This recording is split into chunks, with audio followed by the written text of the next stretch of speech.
Zoe's one of my longest running friends, and when I turned up on the doorstep and said, right, we're doing a 7 month later podcast from the first time, she helped me. As always, she said yes, and helped me no matter what. This is, as I say, a 7 month follow-up from the last time she was on, and things have changed quite a bit.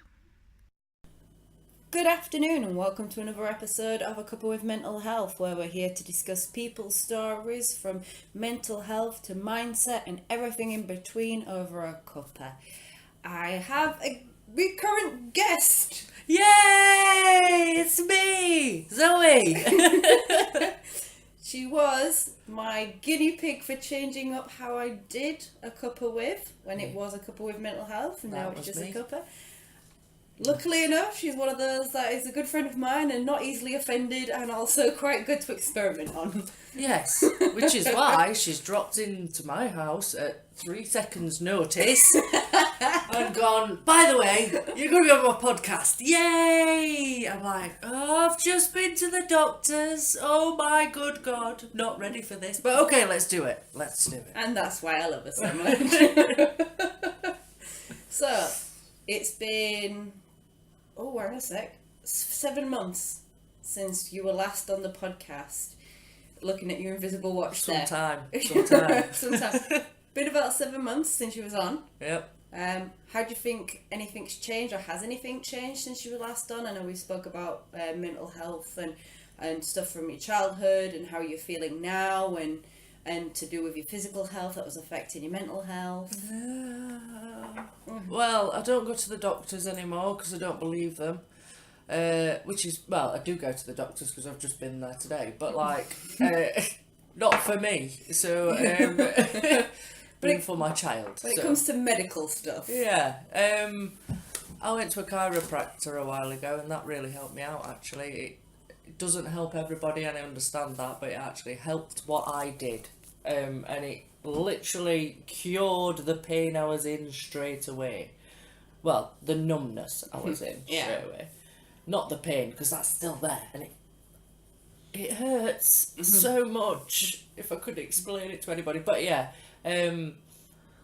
mental health part of it, well, I've just had my husband off with stress and anxiety, work related, and that's been really tough for him, me, the family unit, everything. I've been the pillar to lean on for people, and it's hard work. It is really hard work, but you know what I mean, sometimes you've got to take that role, and if you don't, what's going to happen? You're just going to crumble, and you can't crumble. You've got to carry on for your family sometimes. Well, especially when you've got 2 little ones. Yeah, it's hard, and it is hard. It's hard to be a mother, it's hard to be a father, it's hard to be a wife, it's hard to be a husband, it's hard to be... Kids, I'm sure. It's brutal being anybody. Like, life is hard, and sometimes you've got to sort of step back and go, do you know what I mean? If I can make today a good day, even though it started out bad, then that's something.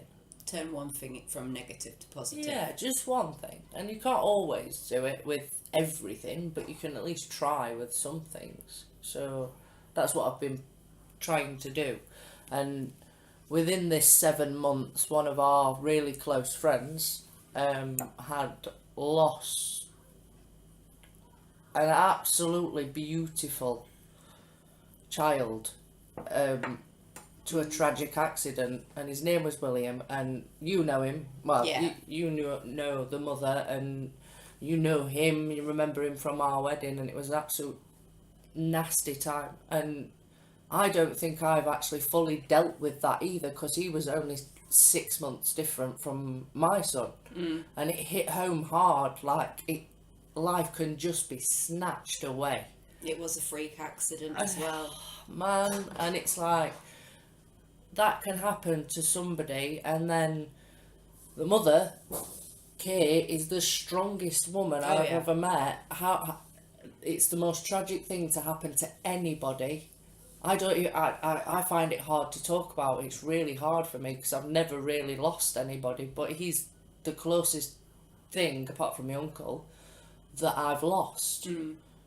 And it is hard, and I can feel like this barrier go up every time I want to talk about it, and it's hard to break that down. Where do you start? I don't know. Where do you start? Well, I don't know. For me, I suppose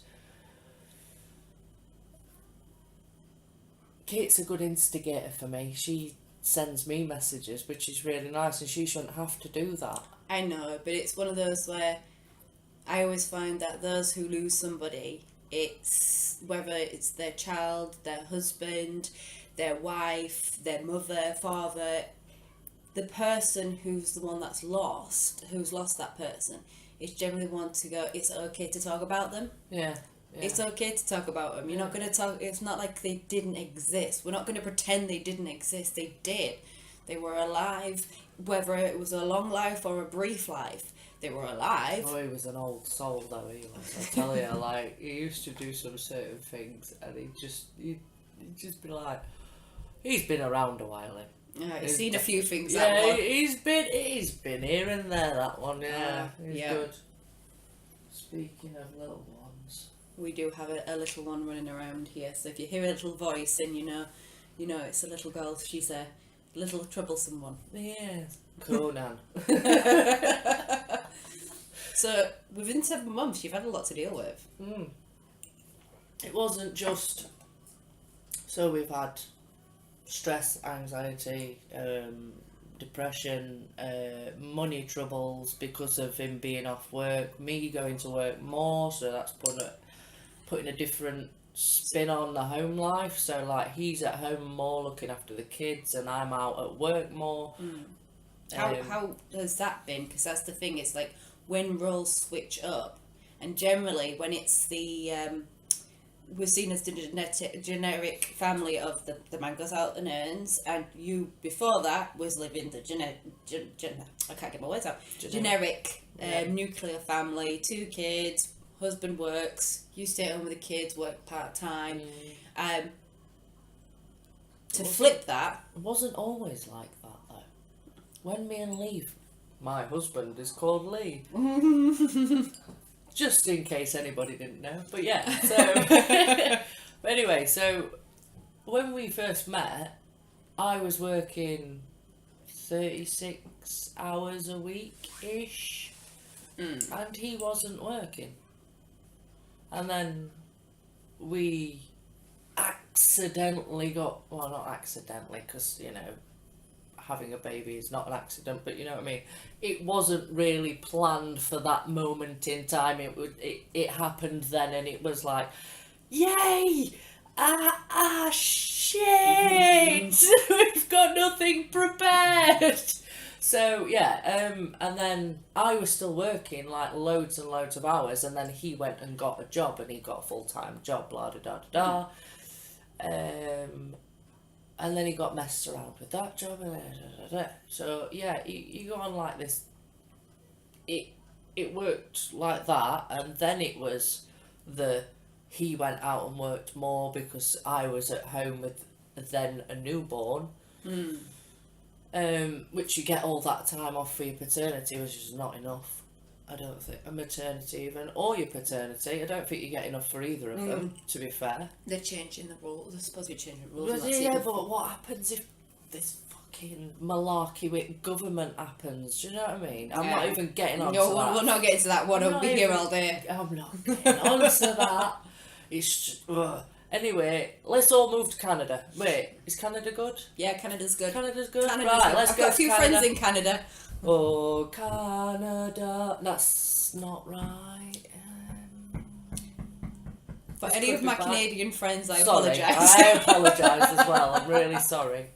I'm going to learn the anthem, and I'll come back at you on the next one. I think it was actually not far from being right on that one. Oh, Canada, oh, Canada. No, that's not even That's close. where I was going with it. What's that song? Oh God, we're on to a different one now. Songs. Should we bring it back to the topic at hand? Yeah. Mental health, that's the one. See, my mental health's not quite right. Go off on tangents. Oh, it's good. It's good. And Lynn brings me back round. That's what's needed. So yeah, as a sort of working life and then changing it up, as we've done it before because he was suspended from work for a stupid reason, and so we've done it before, but he's not as house proud, I suppose would be the word. There is always that divide between what women and men perceived to be as cleaners, and because most men I know would class their cleaning as moving. Yeah. And no, well, yeah, but there are men that. Oh no, I'm not saying that. I'm not saying that all men, yeah. But my perception of the general man, if you're going to go into the generic 2.4 children and all that lot, it is moving. Not saying that they don't try very, very hard. I'm just and they do try very, very hard. They do try. Oh God, they try. God loves a tryer. See their brains going. But it gets down to a point where my past partners have just gone, just tell me what you want doing and how you want it doing, and it's easier. Yeah, but yeah. So it is quite straining to you because you walk in and you're like, I don't know. When roles change, though, your mindset doesn't seem to change. If it changes too quick, you don't have enough time to blend into it. Because think about it, if you're used to, oh, well, I'm at home doing the cleaning to my standards. Yeah. He comes in, he does what he needs to do, and then as soon as you're kind of thrown into the thing of, right, okay, this needs to happen, so we're resourceful, we'll swap roles for a bit, so we get things sorted out. But the big part gets sorted out. Yeah, we're sorted out until everything goes, like, we know what we're doing in work-wise, and that's fine. But your day-to-day life, when coming home and you've worked all day, and then you're coming home and you're just like, why am I tripping over cars? Yeah. Well, we were playing. No, I don't mind the cars. Like, that's not the sort of point of my anguish. It would be like changing a toilet roll, which annoys most women. I just wait for leave the toilet rolls in the toilet. No, but like they'll have sorry. Tangent again. What he'll do is he'll take it off and chuck it on the floor in the bathroom, and then get a new. If he gets a new roll, which is great, it's really good. He'll not then put it back on the toilet roll holder thing. He'll just put it on the floor, and you're like, well, I'm sure that was more effort to put it on the floor. Another example would be you walk in and you see,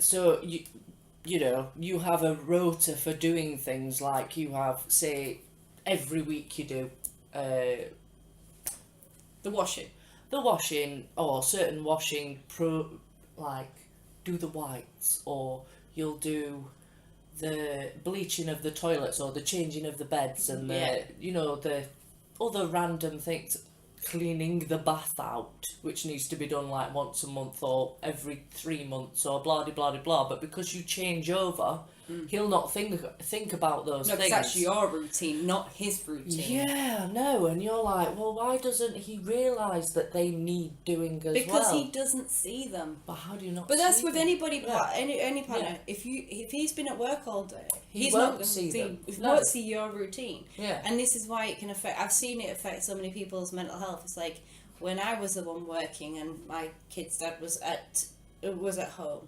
My routine of cleaning was very different to his routine of cleaning, and it always seemed backwards to me, and it would frustrate me. Yes. But it's not that they're doing it wrong. No, it's just that they don't see it, and I get that. But when you're already dealing with so much at the same time, overloading. Yes. Overloading. And that's the thing. It's like once you've having to switch over roles, you've also realising that there's going to be a cutting pace. So you're going to have to think about other things as well. On top of it can't be good for him to be not, like how he feels within himself, not working. Yeah. Because anybody wants to provide for their children. Yep. And then on top of that, you obviously the loss of William. Then you've had other general day-to-day things that you've had to deal with, stresses at work that you've both had. Yeah. Like, there's a lot that's happened if you think about it in 7 months. Murder work. Sorry, I was a bit brutal, everybody. But you know, sometimes you could just... Life is hard. 7 months, you can hear all that. Life is hard. That was not even. That was just touching the surface. There's extras within that we haven't even touched on. Like Lee's friend lost a child to suicide. God, it's like why? How hard that's got to be for another parent. I just can't fathom what that person's going through. But the thing is they have to go through it. You've got to focus on yourself. Yeah. As selfish as that sounds, and I'm sure people understand this, is we can sometimes we can have too much empathy. Oh, and I have quite a lot of empathy. Yeah. I understand that one. I felt sad because I love magpies. As like Zoe knows, listeners, you'll now know this. Magpies are like there's two animals in this world that I will keep an eye on. It's goats and magpies. I know, but magpie's a bird, not technically an animal. Don't get technical about it all, but like, and I felt sad because there was magpie on the floor being run over, and my issue was that now a magpie didn't have a partner, and we have a little one. Do you want to say hello? She's doing a recording. You have to say hello. Hello. That's the little voice of Olivia. Do you want to say anything else? Do you want to tell them any facts? Do you know what's inside your head? Yeah. What is it? My brain. And what happens inside your brain when you're happy? Do you know that? Does it send lots of fizzy signals going, yeah, have fun? Is that what it does? Don't press that. You can't mess about with it, cheeky bum. That's the thing is when it comes to family life, I include this in my podcast, and I've had many people who've had kids on their podcast because, like, come in and out because it's part of life, isn't it? Yeah. You can't pretend they're not there. Oh, God. Even though sometimes as parents we felt like hiding in a cupboard for a little bit. Oh, I'd like I never hid in a cupboard. I hid in my toilet, well, my wet room once, when I used to live at my old house, and I ate a chocolate bar. It was when Dylan was just old enough to be like, Mummy, give me this. And I was like, I can't get away from him. It just won't leave me alone. And I just closed the door. We've all been there. You know what? I've done that, like, even at times when I didn't have kids. So just not in toilets, just sat in a toilet. That's it, nice. I wouldn't mind, but I don't get any peace because wherever I go in my house, even when the kids are not there, I still get the cat that's bugging me. But yes, that's another point as well. Being a mother and trying to find your own space when you're dealing, because I always find that when you're a mother, you're seen as generally just a mother. Hide and seek. Yeah. You go hide. I'll come and find you. Go on. Go on. You can't. And Mum will come and find me. All right. Ready? We're going. 2, Go. 3, 4, 5. Hide and seek for everybody now. I am Everybody... going to find her. 6, 7, 8, 9, 10. Here I come, ready or not. So this is the thing with being a mother. No matter what goes on, you still got to do it. It's not, you know what? It's not even being a mother. It's being a parent. No matter what goes on, you still have to be there for your kids. And this is a good point of Zoe's gone through 7 months of ups and downs, and she's still being the happy person to support her children. Because at the end of the day, no matter what's going on, yes, your kids can see, for you to understand, for them to understand that, you know what, not everything is sweetness and light, but you still have to be able to be supportive and understanding, and you know, the issues that are going on are not their fault, so you don't need to take it out on them, you don't need to turn your back on them, and I've some people have done it without even realising, and I've been guilty when things have got a bit stressful for me, when I felt like that. But no matter what goes on, you still have to be a mum or a parent in general. Well, that cue, Zoe comes back into the room. And plies my child with a chocolate biscuit. Ha ha ha ha ha ha. Ooh, Parenting skills at their finest. your Oh, cup of parenting tea. skills at their finest. Oh, she supplied me with a biscuit and a cup of tea. See, this is when you know you podcasting is life, because you're supplied. You get to talk about mental health, which you love talking about. You get a chocolate biscuit and you get a cup of tea. I love chocolate biscuits. We do. Oh, it's because chocolate biscuits are amazing. We're not going to tell you what name it is, but I'm going to tell you it's double chocolate and it's crunchy. So, going forward, since Yeah. you've had all this for the last 7 months, it's like, since I last spoke to you on a podcast, like, coming out with everything that you talked about with your past and everything like that, then you've gone through shit turbulence, to put it in a very, very loose term. Yeah. What would you like to see happen for the future? I'd like my husband to be happy in what he's doing. I'd like my band to be famous. There we go. Wouldn't anybody? If you remember, Zoe Cox of Shonin. Yeah. Shonin! And what else? I don't know. I'd like to be happy all the time. But it's never going to happen. I like how you put yourself... Well, I don't like how you put yourself third. Yeah. Because how are you supposed to help anybody else or get anything better if you're not okay? I'm alright. I can manage. I have fluctuating... As a apparent manic depressive is what I got diagnosed as when I was younger. Like 15. And I don't think it ever goes away. So, like, I have fluctuating times where I am absolutely rock bottom and suicide is not the option anymore for me, but that's what it used to be. And I don't think I had a conversation with somebody about that the other day, as their friend committed suicide, which was awful as well. And I don't know, I think because I'm used to my cycle of my mental health, I know that it'll come back round again, because it always does. You know how to ride that dragon. Yeah, I know what I'm doing now. It's been a long time. This bit. Oh, okay. Well, half it then. You have those bits, okay? Do you not like it? No. She just wants a cream in the You middle. just want the cream in the middle? Oh, right, okay. I'm not going to eat that though. Thank you. It's all a spit on it. No, thank you.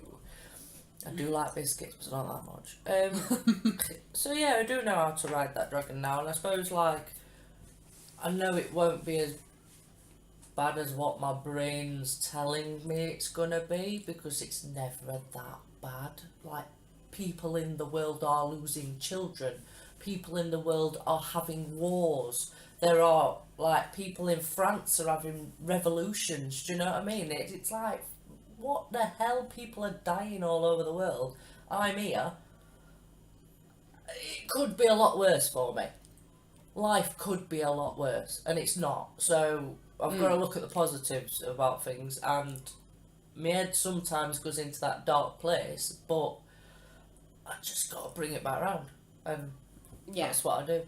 Either that or I come around and drag you out of it. Yes, yes. When I'm just like, I'm not talking to anybody, I don't want to do anything, I am going to sit here and Cannot be dark. stress this enough. If you know your cycle or you've got somebody you can trust, please reach out so that, because we, as I've said before, we have a system set up so that if I don't hear from her in generally I think about 3 days now. 3 to 4 days now. It Because used to be, but it is now. it is now, because we both went through a very, very shocking period of stress and upset I'll and have feeling. the creamy bit. No, cheeky bean. No, we can have a different biscuit if you want a biscuit. I want a different biscuit. Alright. As As you can tell, the cream went really well. The cream went very well. One of these. She took all the cream out of the biscuit. No, I'm good, thank you. All biscuits. Well done. I'm back. So yes, we have a sister. Whereas obviously, as you heard, Zoe's gone through quite a lot in the last 7 months. I've gone through a lot for the last 7 months, and we both know how quick it is to dip. We've both kind of we've now got spider sense tingling. So Ringling. and to be fair, it's always spot on. Alright. It's always spot on. Yeah. A couple of weeks ago, I had a terrible Sunday. That was really weird. It was absolutely horrendous. And then I got a text saying, "Berlin senses are tingling. Are you alright?" I've got this weird feeling I need to text you. Are you okay? And that's weirdly, I was sat like thinking this day has been atrocious, and just as I thought that, I got a text. You know what? As well, don't send it through Messenger. Send it as a text. That's my personal advice. Is we when it's like that, it's a text. Yeah. Oh, well, in this past 7 months, I've been less on Messenger because I've wanted to take a step away from it. I don't know why, I just don't want to be on it all the time. And I want people to contact me again, not go through social media. I find with social media that it's a good platform to use on connecting, but people only seem to remember you when your light's on. Yeah. I'd turn my notifications off. Like my notifications have been broken on my phone for about 7 months, randomly. Like so, how that coincides. No, well, no. Like I turned it off, and then when I turned it back on, it won't actually go back on. So I don't actually get notifications unless I go on Messenger and leave it open. So Even your phone had had enough. Yeah, so I don't tend to go on it. Like I wait for a text message. Like I don't get people ring me apart from I don't know. Me bombarding you for a podcast. You, yeah. I'm turning up at your house in like 10 minutes. Don't worry. I don't think it was 10 minutes. No, it was 5. I was like, she's here already. Not even done anything. It's alright. Never mind. That's the thing is that I'll agree with it. Is that people don't remember it unless they see you pop up. Yeah. And I'm guilty of it too. Yeah. I was not noticing people unless they popped up. But there were people that, not that I didn't care about them, but they weren't the people that I know would turn to me and I would turn to them in case of an emergency. Yeah. Whereas if I'm texting somebody, I'm literally physically having to remember that I need to speak to them. I need to make sure they're okay. I care about these people. I need to check in. Because there's nothing that's going to remind you to text people. There is not going to be a little green light that comes up and goes, this person's online. Like, hello. Oh, put my finger in that yucky biscuit. Oh. But yes, I agree that sometimes there is a good way to connect with people. There's a lot of people I do have strictly on, say, Facebook or Instagram or something like that. And I've made friends through Instagram. I've got a fair few friends I've made through Instagram. The good thing about social media, I suppose, is you can blank out people that you don't want to know about certain things. We've all got somebody we've unfollowed on Facebook. Yeah. Well, I have quite a lot of people I don't follow on Facebook. Like, you care about them, but... Well, why do I want to follow somebody that bloody posts about the food constantly? And why do I want to... I don't really want to follow people that constantly moan about their life either, because it just drags me into that whole empathy thing. And I'm like, well, if you feel bad, maybe I feel a little bit bad. And you know, like, it does work out like that as well, especially with the, you know, all this stuff that's kicked off. And a thing that you don't sort of expect is clashing with your partner on, like... Views, yeah. And... I don't know. It's so easy to be... You see something, one agree, one doesn't agree, and then next thing you know, you're having an opinionated discussion for everybody to see. And because you've been so blindsided in trying to get your point across, you've not realised that what you've done is just... It's doing it online for everybody to see. It's like shouting down the street. Yeah. I didn't do any of that. But yeah, I know what you mean. But yeah, I agree. Like, I now myself had to take a step back from certain stuff, even though a lot of what I do is online. I've realised that because I spend a lot of my work time online, and what I do like creatively online, that personally, I don't spend a lot of time online. Personally, in my personal time, I watch stuff to learn. I spend a lot of time learning. And books and audiobooks and more. And there is a suspicious face come across Zoe. What you doing? What you doing? Put blind down.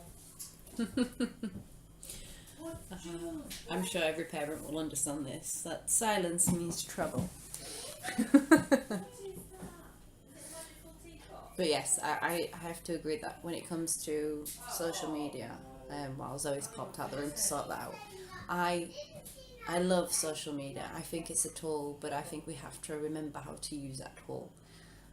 You don't swing a hammer around and expect to build a house. You use it smartly. You don't just go in and just knock the crap out of stuff. You use it. I'm just saying that social media is a tool. Yeah. And in the same way, you don't swing a hammer wildly. You don't...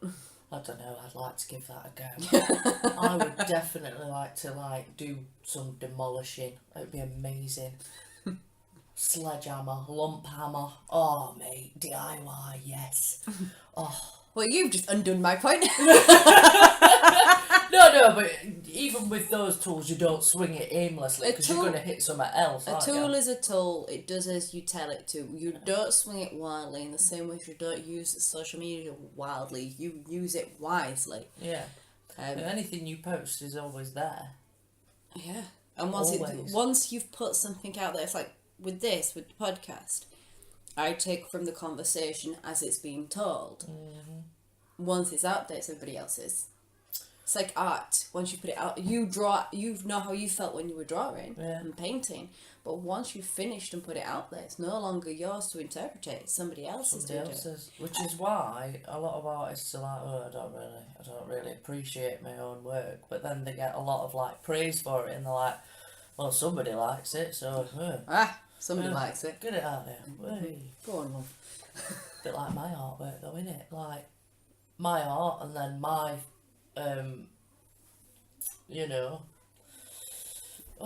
band and stuff like that, and then you with your work, there will be people that don't like it, and there will be people in every sort of thing. Anything you do, there are people that don't like it.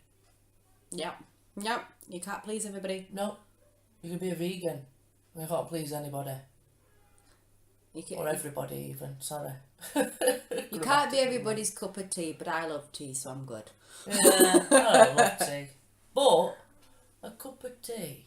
I should have had this in a mug. I feel I feel like I've, I don't know, gone against your morals. As long as I've got a cup, I'm supporting the both of us. Yes, we're that's good. That's alright. So, in the last 7 months, because we're coming to end now, 7 months have been as I said earlier, turbulent would be an understatement of the century. But I usually end off with the question of if you was about to meet somebody who was about to go through everything that you've done. Yeah. She's pulling her face. Yeah. You're about to meet somebody who's about to go through everything that you've gone through, because I didn't ask you this question the first time, so I'm going to ask you this the second time. Yeah, this person comes up to you. Hi, you can see into their future. They can't. They're about to go through everything and experience everything that you have ever gone through. Yeah. Right? You're not allowed to tell them shit. Okay. Damn. Not allowed to tell them anything. But you can give them 3 pieces of advice. What would they be?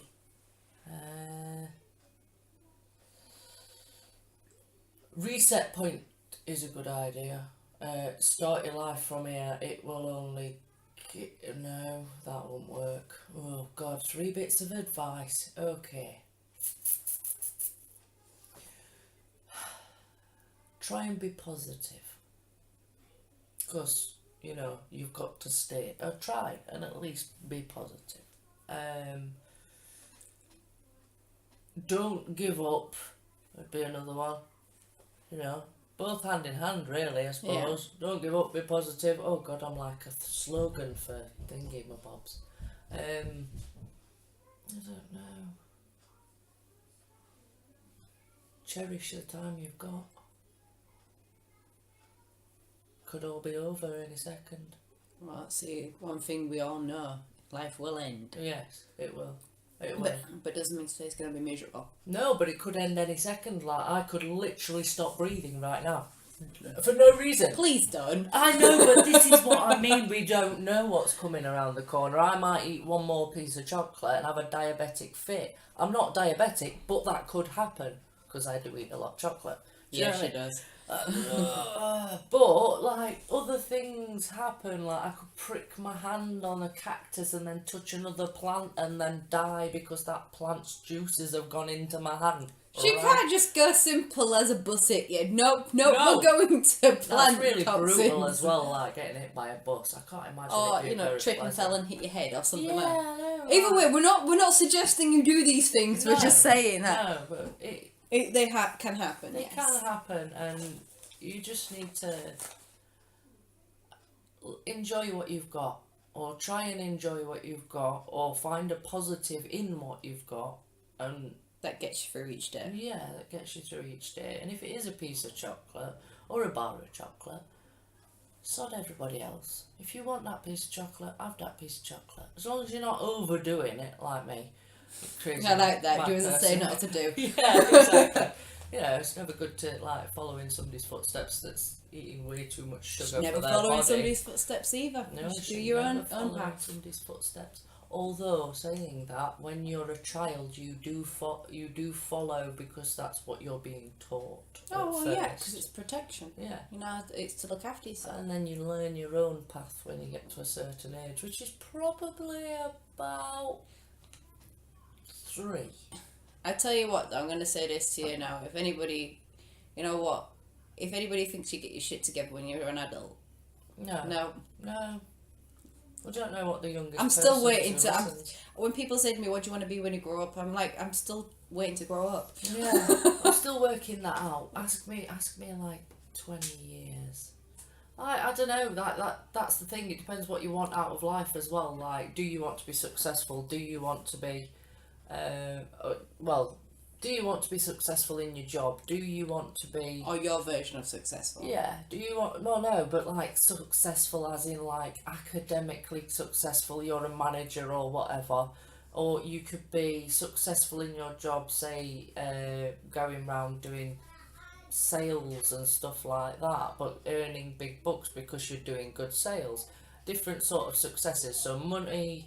You've got... I'll still class success as being happy in whatever you choose to do and choose to live your life. Yeah, I know, but you've got like... So you'll choose like family and making your family the happiest or whatever. That's a success. Yeah. But I mean, like... You're talking about success and wealth. Yeah, so you choose what you want out of life, and you choose either money, you choose love, you choose, I don't know, self-preservation, I suppose. So, like, making sure that you're the happiest person. Say you don't have children, so you don't have the family, but making yourself the happiest. So not worrying about work so much, but making sure that you do something for you in your spare time, like hobbies and stuff like that. Because there's a lot of people that don't have hobbies, and I find that is really depressing, not having a hobby. You need something that when when you're feeling down, you can just go, do you know what? Do you know effing what? I'm going to go and do a painting. Or I'm going to go and, do you know what? Stick my thumbs in some clay. Or find something. Go for it. Some people, theirs is hiking and stuff. Hiking, going for a run, swimming. Fresh water swimmings are supposed to be amazing for depression, apparently. Yeah, I've spoken to Dean Hall, and he's done lots of swimming. He said it's helped him. I need help finding. And I think that's a cue for us to come to the end. Yeah. I was going to say bye. Bye. Oh. So from me and Zoe and Olivia. Yay! Don't touch it. Be careful. I'm we're gonna say bye. Gonna say good day, good brew. Good day, good boy. And we have to kind of do our best to help each other. Although I'm a bad influence on her, sometimes she's a bad influence on me. Distracted. Well, bye.